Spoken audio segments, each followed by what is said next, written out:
I just want to introduce Corinna Cohn. Corinna is a co-host of the Heterodorx podcast, a published writer in Quillette and the Washington Post. And Corinna writes about experiences after undergoing gender transition as a teen in the 90s. Corinna testified in front of the Indiana Legislature and will be talking to us about supporting a bill prohibiting males from competing in women's sports. So we're so honored to have Corinna here with us tonight. Well, Marcy, thank you so much for that introduction. I appreciate it. As Marcy said, my name is Corinna Cohn.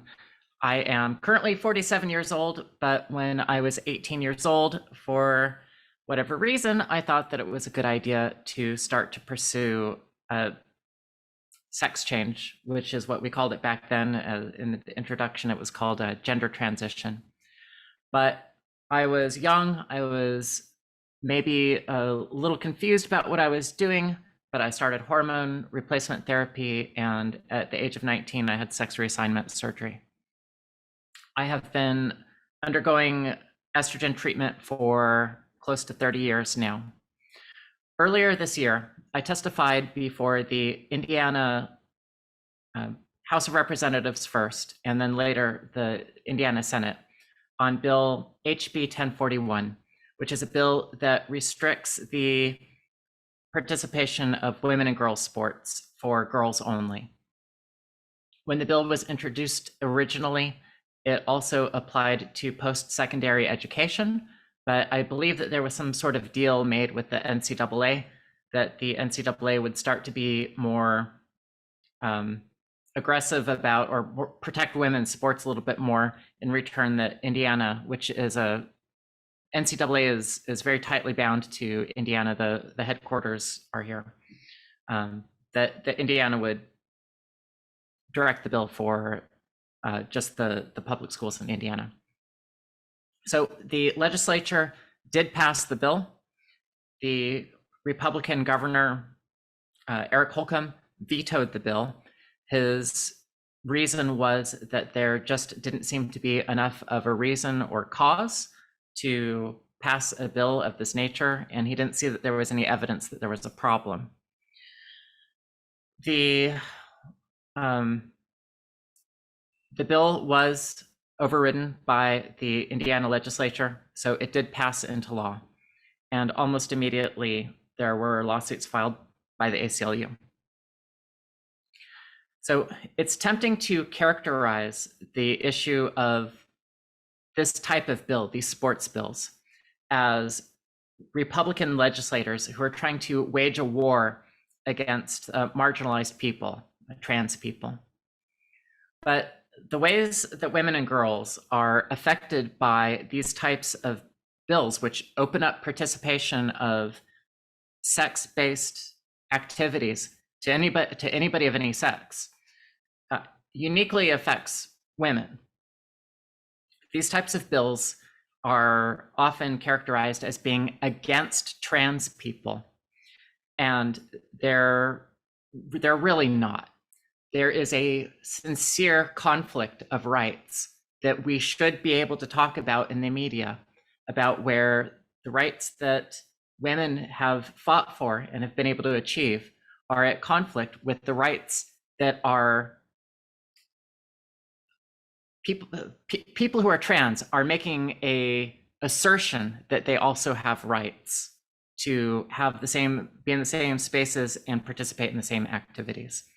And more, this is becoming a political issue where people who are on the left, politicians on the left, policymakers on the left, are aligning on the side of gender identity, and those on the right are lining up for protecting sex-based rights. It shouldn't be like this. When we are talking about protecting the civil rights of people who are like me, who have undergone some form of sex or gender transition, there shouldn't be any question that people like me should be able to have civil rights protections for housing, for employment, for being able to have the same access to our institutions in a fair, just, and equal way. But when you are talking about conflating the idea of gender identity and sex, that should not be something that falls into partisan lines, but more and more it is. So what do these bills do? Why did I come to the legislature to support the passage of HB 1041?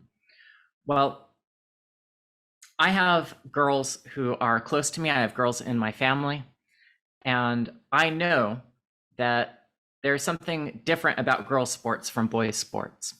The girls that I know, the girls in my family, they want to participate in sports. They are eager to do so, but they want to do so on the basis of it being a fair competition. They want to be able to challenge themselves to get better, and they want to have a chance of winning if they do well. I know from the girls that are close to me, the ones in my family, that if they have to fight against boys in their sports, people who have an unfair advantage because they have gone through male puberty, that they are lovely.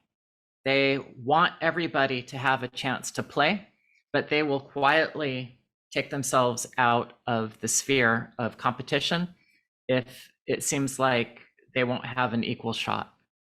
So as somebody who is trans and somebody who has benefited from some of the privileges of being trans, I thought that it was my turn to step up and give public testimony in support of a bill that would be in favor of women's and girls' rights. There is nothing in the bill that is discriminatory against trans people. And in fact, girls who identify as trans, who identify as boys, are still able to try out and play in boys' sports if they wish to. But as we have seen across the country, that when girls identify as trans and they identify as boys, that girls participate in girls' sports. And then the boys who identify as trans also participate in girls' sports. So bills like 1041 are specifically to protect what should be existing sex-based rights. There are, the opponents of these types of bills say that these bills prohibit trans kids, which is a term that I take some exception to, but they say that trans kids will not be able to participate in sports if these types of bills pass, but that's not true. If there are non-competitive sports or intramural sports, these boys who identify as trans would still be able to play in them, and they should be encouraged to do so. But furthermore, boys' sports and the adults who coach and lead boys' sports should be proactive in making the boys who are gender non-conforming feel welcome to play in leagues that are boys' leagues. It's strange to me that as we are becoming a more inclusive society, the way that we're doing it is by infringing upon women's and girls' rights instead of evaluating the types of problems that we see in allowing gender non-conforming boys to have a richer life with others of their sex. And in my opinion, if I had been treated differently when I was a young boy and been accepted more for being somebody who was less conforming than the other boys, then that's something that maybe would have helped me go a little bit slower on my transition. So I advocate we need more social change, accepting gender non-conforming boys and girls, but also ensuring that we have the opportunities that have been established for girls protected against these types of confusing conflations between sex and gender identity.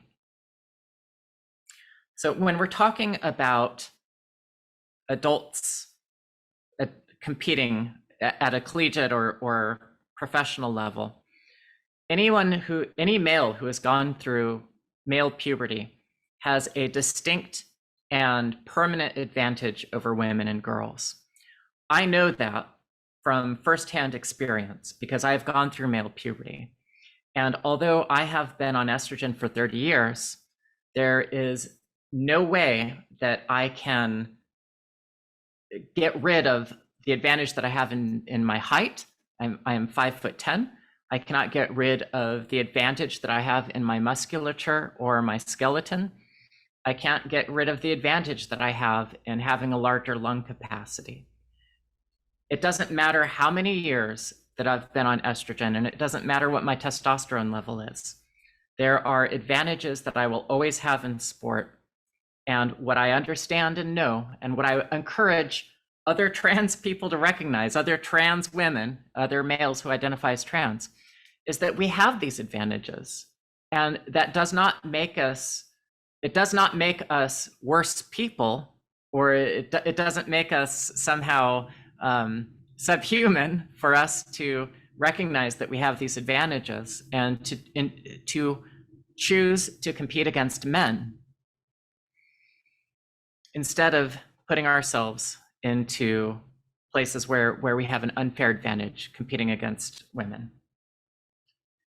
There is a belief that it's cruel to boys who identify as trans to not allow them to play in sports with their friends.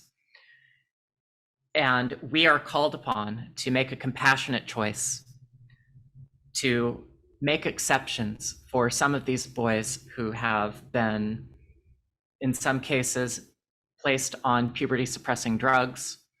That's not all the time. Some of these boys are still going through male puberty when they're joining girl sports. But oftentimes when opposition is brought up to these types of bills, you will see an especially convincing case of a boy with long hair, dressed up very prettily, with the parents saying, "Why do you hate my child? And why do you have so little compassion?" What I would say is that there's two parts to this. One is that we should have compassion for all children, but we shouldn't just say that our consideration and caring for girls needs to be set aside because there's a boy who is an exception.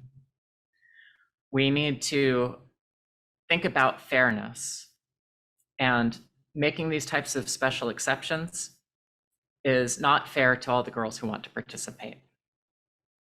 But the other part of this is that when you have a child who's being transitioned like this is the part that really makes me sad. At the time that they are young, they are being encouraged by the adults in their lives to have this trans identity, and that they're being told that they are girls.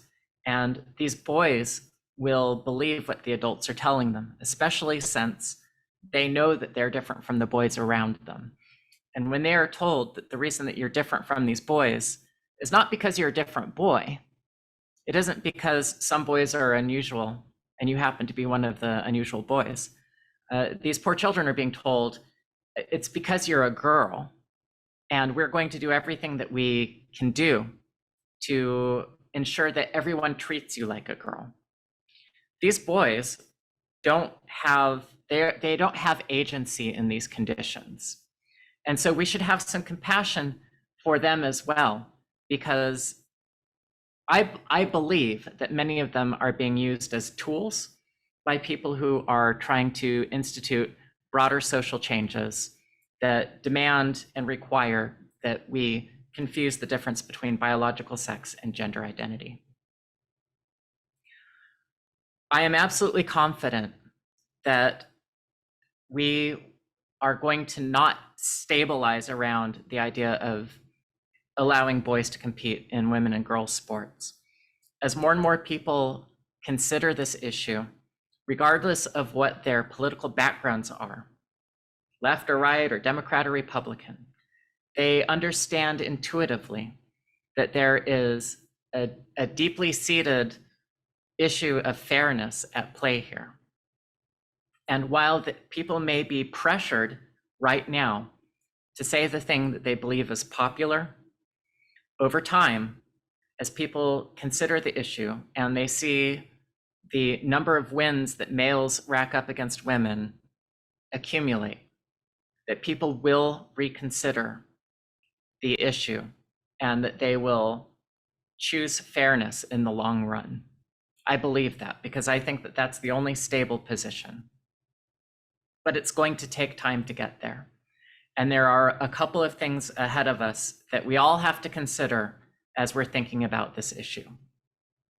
One is that fundamentally, if you support this issue, it has to be because you are aware of the need to protect women and girls' rights, and not because you have any animus against somebody who is different like I am.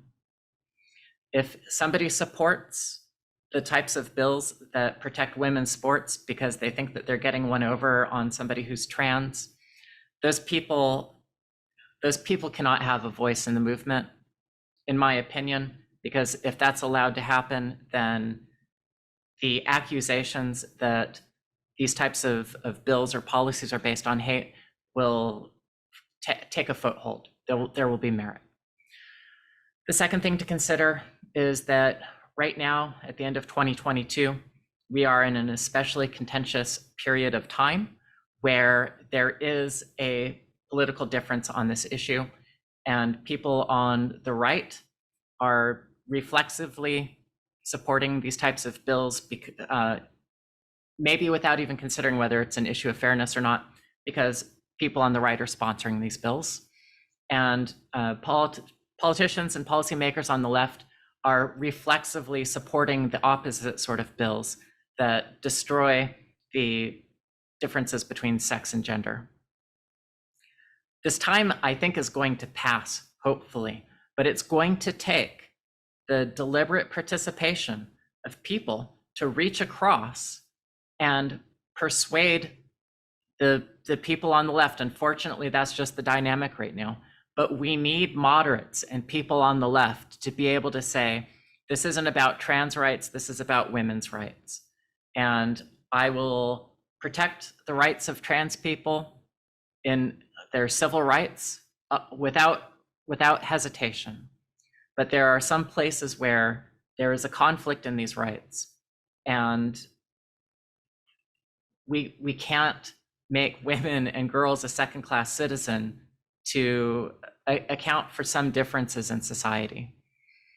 We have to help encourage people to deprogram themselves from the thought-terminating cliches like trans women are women and trans men are men, because I am literally not a woman.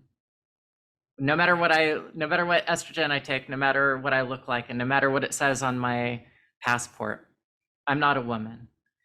And we need to deprogram people from thinking that gender identity is the same thing as sex.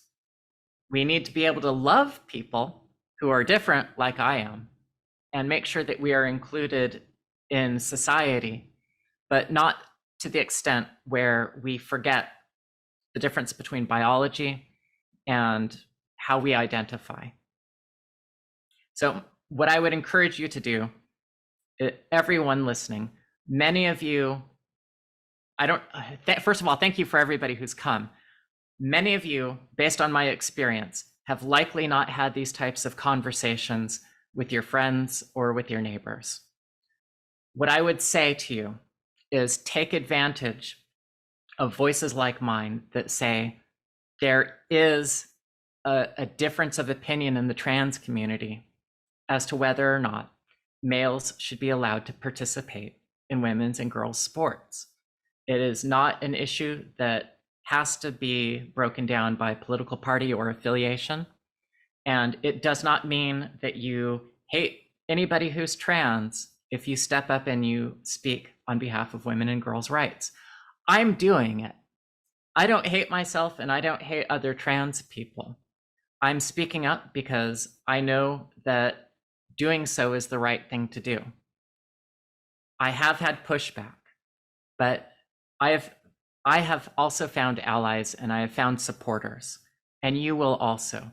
And honestly, the number of people who are willing to confide in me one-on-one saying, yeah, on this issue, I can see why we need to protect this, is greater than I had expected it to be.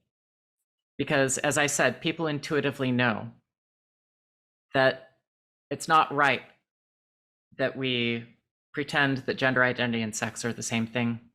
And eventually we're going to figure out that we're going to protect women and girls sports. Thank you.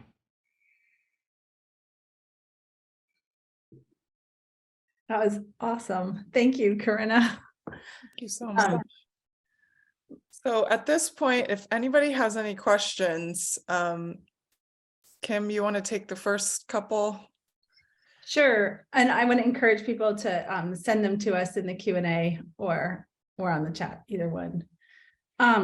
So the first one I have for you, Corinna, is why should your perspective be listened to versus a young female athlete who's advocating for trans inclusion for their friends? When I was giving testimony at the Indiana Legislature, one of the other people giving testimony after me was a high school female athlete.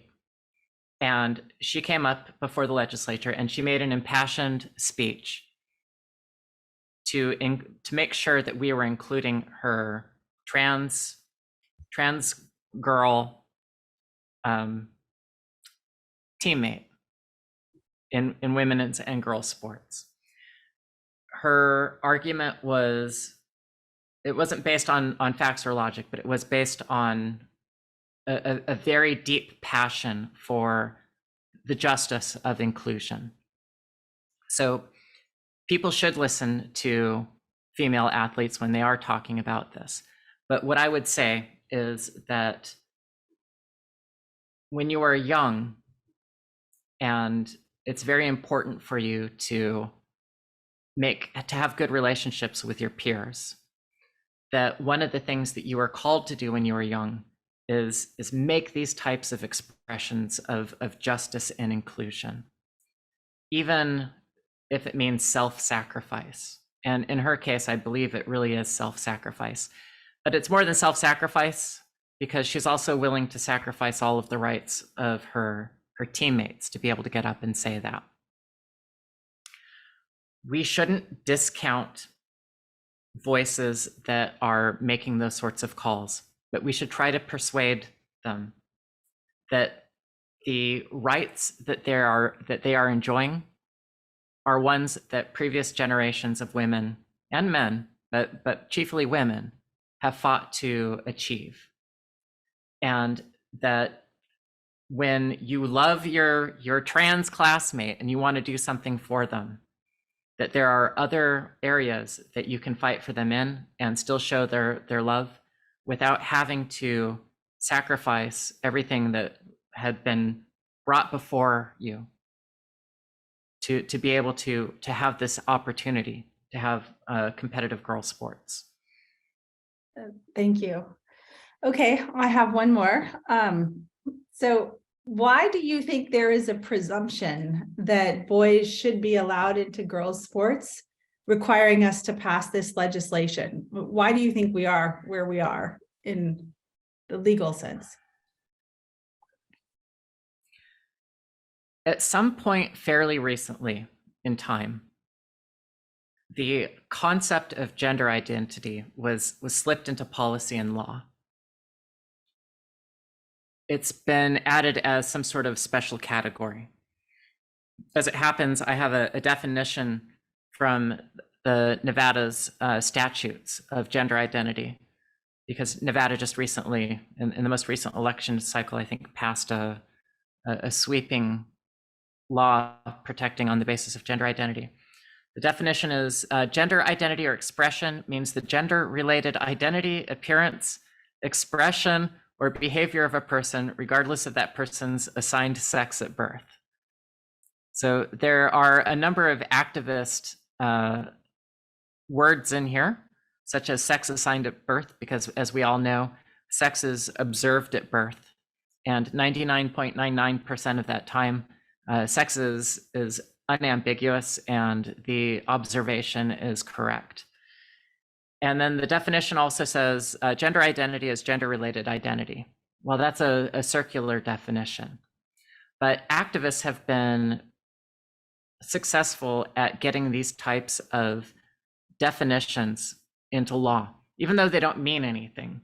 So it's going to have to come to courts to make rulings on whether or not there is a difference between gender identity and sex. But when enough people are beguiled into thinking that how a person identifies somehow determines what their sex is, they give up these types of fights without any sort of pushback. It should be the presumption that under laws like Title IX, that gender identity and sex are not the same thing, and it should not be possible for any administration to come along and create interpretations of longstanding and unambiguous terms like sex. But that has been allowed to happen.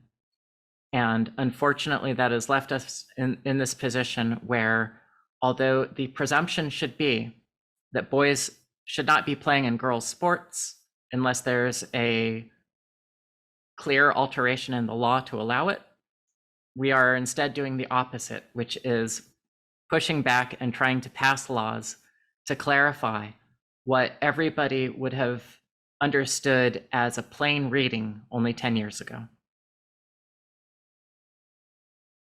Okay, I have one question submitted. I totally agree that we have to embrace boys who might be viewed as different, perhaps not as stereotypically male in their behavior. How do we work with coaches and teammates that are male to be more accepting of including these boys into male groups? I've been on Twitter for a while. You can follow me at Heterodorx under my current incarnation. But in previous years, questions like this have come up, and oftentimes feminists say this is a problem that men have to solve. And I'm never happy with that answer, because I think it's something that all of us will have to solve, men and women. Because men so far have not been able to solve it, and they don't even think it's a problem. So I believe that for campaigns that are working towards the protections of women's sports, that there's going to have to be some parallel campaigns that also promote more inclusion in boys' sports. And that's going to have to be from people like, it starts with people like me saying, we need this thing. Male coaches of male sports, I needed you to model inclusion of more types of boys than just the jockey ones when I was in school. I needed that. I might have been more sensitive. I might have had a harder time getting along. I needed more male role models to step forward and say that I was welcome to play on the teams. Other people like me need to be able to step forward and say the same thing in a way that male coaches hear it. I don't know that I don't have any book to refer you to or anything like that, but I think that the very first thing to do is to develop the intention to be a more inclusive coach. That's really great advice. These are good questions in the Q&A, Marcy. Hit them all. Can I add one addendum to that? Yes. This would be absolutely. I would do anything that I could to support a coach who did this, who vocally said, "I welcome trans girls on my boys' team. Trans girls are welcome on my boys' team. I will fight to protect you and let you have an equal opportunity on my team." So if male coaches would step up and make it clear that they believe that and would work towards making that happen sincerely, I think that would make a huge difference. Yeah, it sparks some conversations we've had, and Kim, maybe you can talk to this a little more, but of the differences between how the Ivy League really hammered the women's teams across the conference and largely didn't address it even close to the amount on any of the men's teams this past season in the NCAA swimming. So I don't know if Kim, you want to add anything to that. Yeah, it's interesting to hear you say that, Corinna, because it is true that the athletic departments, the leaders at the NCAA, and particularly in the Ivy League, it was very one-sided. All of the talking to about inclusion was directed at the women. And I'm in a unique position in having a boy and a girl in the Ivy League, and it was shocking, the difference. So you're, I think, directing some of this to expectations for men and coaches and people in positions of power to form inclusion in a new way and with new language, and directing it to more than just the female community is that's insightful. Mm-hmm. I did notice in the chat, if I could just address this for a moment here, because one of the participants made a comment that I want to address, because it's important to think about this. So I use the term trans girls, and you couldn't see the quotes around it, but I meant for them to be there. The comment says there are no trans girls, there are trans identified boys.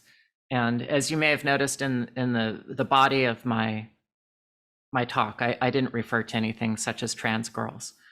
What's important to remember is that at the school level, that there are boys who identify as trans girls, and they have classmates, female classmates, who see them as trans girls.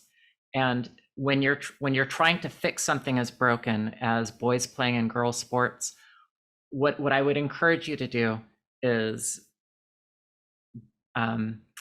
not fight the language war, but try to figure out how to make allies out of people who might go along with the policy that you want to enact, but only if you do it on terms that don't make them reactive or defensive.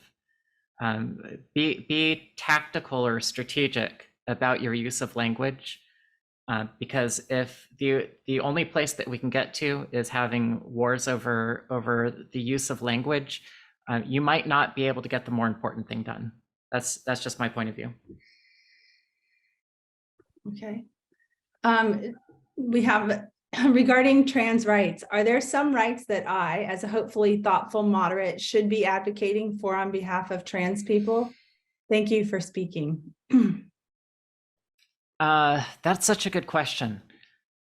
There was a time not very long ago where having protections against being fired, protections in employment, housing protections, protections being able to have access to healthcare, that all of those things were actually difficult. And I can give you examples on all three of those where I can't prove I was discriminated against, but I have a pretty good intuition that I was discriminated against. I think most of those things right now are in a pretty good space. So I'm not sure, except maybe in some states where those protections are lacking, I'm not sure that there's a lot practically that can be done to improve the rights of trans people in 2022 as compared to as where it was 10 or 20 years ago. What can you say, if anything, about the money behind getting men who identify as trans into women's sports? Do you know anything about that? Well, let me give you at least a little perspective on that, because I don't know how this is nationally. In Indiana, there were two different occasions that the ACLU purchased the full back page advertisement in the Indy Star to push to push against HB 1041. And that requires a lot of money. Each time that I showed up to give testimony, the ACLU had a rally. And at the rally, they had masks and they had little placards to wave, and they had other types of regalia that they needed to organize their rally. And that was a lot of money. It wouldn't surprise me at all if the ACLU put $100,000 or $200,000 into Indiana to fight that bill.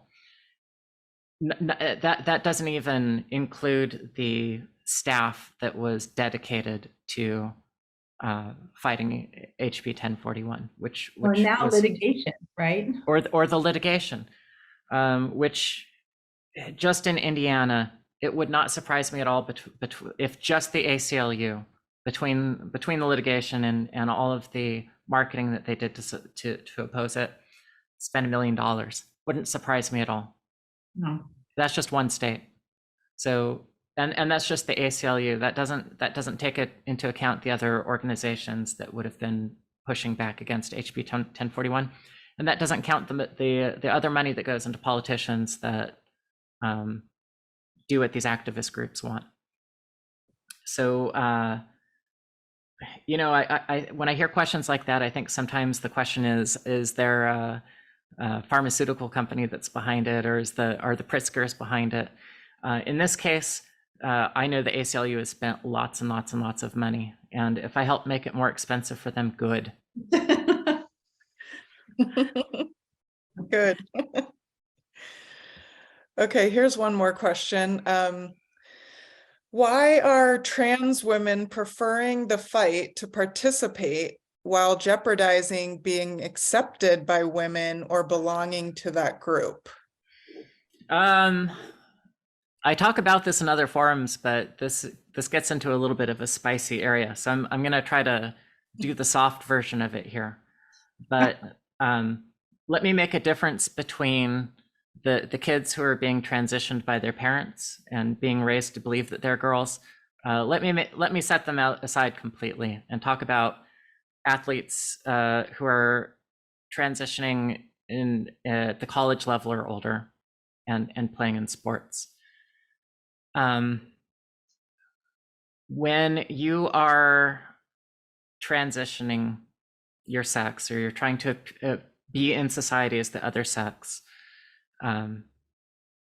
there is a sort of an inability to build your own healthy self-image, and your sense of well-being really depends on the behavior and perceptions of the people around you, what they say they perceive. And so I think that there's a drive in a lot of these adults who transition to coerce the people around them to treat them in the way that they believe they want to be treated. So I don't think that they have, in a lot of cases, I don't think they have the ability to know that they're going to be actually treated worse because of their aggressive bullying actions. Because as long as they can threaten people enough to treat them like women, then that's good enough. So I think that's, unfortunately, I think that's the main part of that answer.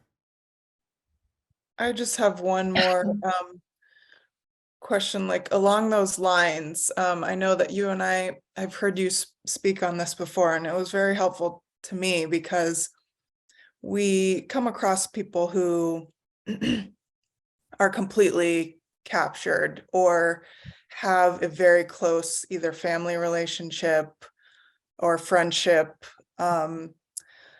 where they're aligning on the opposition side on this topic. It's very difficult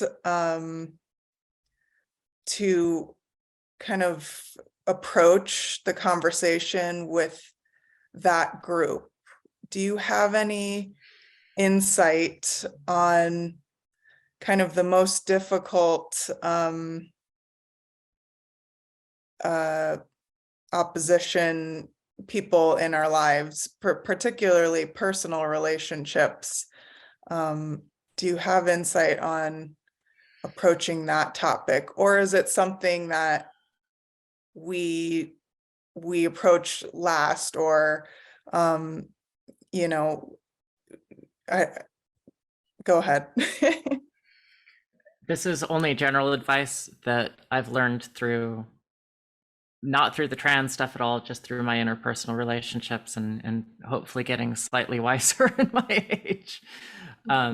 That if you tell people that they're wrong, they're going to get defensive and angry, and you're never going to be able to get somebody to change their mind by telling them that they're wrong. If you tell people what your perspective is, and you're not trying to have a fight over what their perspective, but if you just talk about what your point of view is, and you support it, not in a way that's saying it's that way because I say it is, but if you lay out your thinking a little bit and just give what your point of view is, people might say, well, agree to disagree, but at least you aren't turning off the avenues of communication. So just a little bit of non-aggressive pushiness, just saying, well, this is just what I believe. I saw a transsexual give a talk about this, and that helped me lay out my thinking a little bit differently. I don't know if you need that sort of support, maybe not, but don't try to change other people's minds. It just never works. Nancy has a question here for you, Corinna. Nancy Hogshead, what do you think about the locker room? Should females have an expectation of privacy there? Do you have some opinions on that? Yes, and so I'm going to start off by saying that after I transitioned and I had sex reassignment surgery and was trying to pass as a woman, there are times that I did use women's locker rooms. I felt like that, well, I knew that if I used the men's locker rooms, that was going to be a problem. There wasn't at that time really an understanding of what trans people were, and it would have been a lot more difficult at those times to explain what I was doing in the men's locker room. What I do now is I avail myself of, if there are spaces that are set aside as individual spaces, I use those instead. Women should have an expectation of privacy in the women's room. I think that it's good when facilities offer individual spaces for people who aren't comfortable in either space, like me. I know that that's a little bit contentious, and some people say, well, why should there be a third space? There doesn't have to be a third space. I don't think that it's necessarily a requirement, but I'm more likely to use those types of facilities and feel welcomed in them if I'm able to use them without imposing on women, and if I'm able to use them without attracting unwanted attention from men. Do you think male and female sports should be separated from birth or after puberty? We touched on. Yeah, that's a good question. I think it's good when there are opportunities for boys and girls to play sports together, and that creating those types of sporting, that sort of sporting access where it's understood that it's is intramural the right word for it? It's co-ed recreational. Co-ed recreational. I think that there should be co-ed recreational opportunities that are inclusive of all children, and that there are also, in addition, opportunities for girls to only play against girls. For me, the issue of protecting women and girls sports is especially important when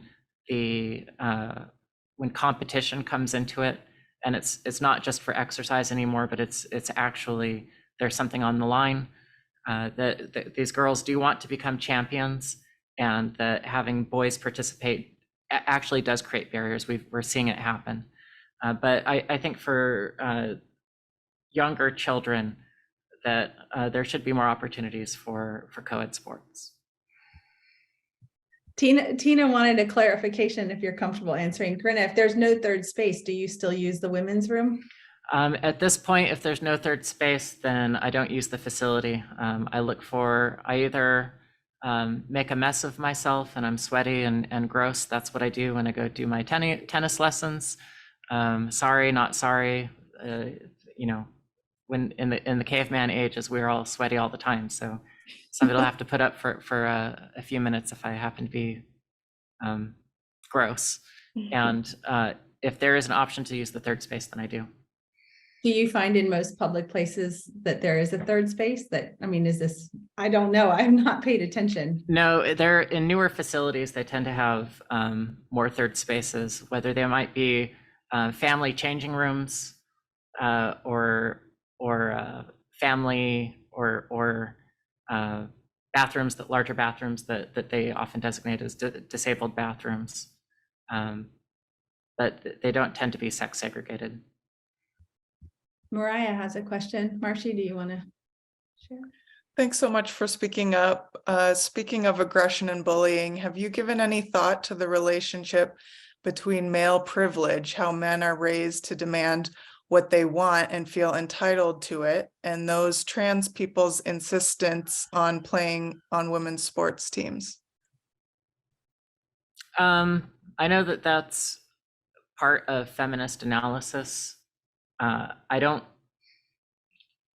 know how much I agree with applying a class analysis, which the concept of male privilege is a class analysis, how well that actually hits when you set it down at the individual level. I think in some of these cases, it is pretty clear that these are cases of men who have a strong sense of entitlement. That may or may not be male privilege. In other cases, these may be, especially when we're talking about the younger people who are in this, these may be people who've been encouraged to adopt a delusional understanding of the world. So I think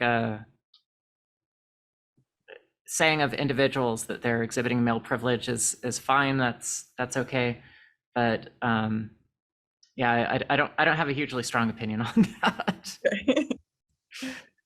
Okay, great. Well, thank you so much for everyone's questions.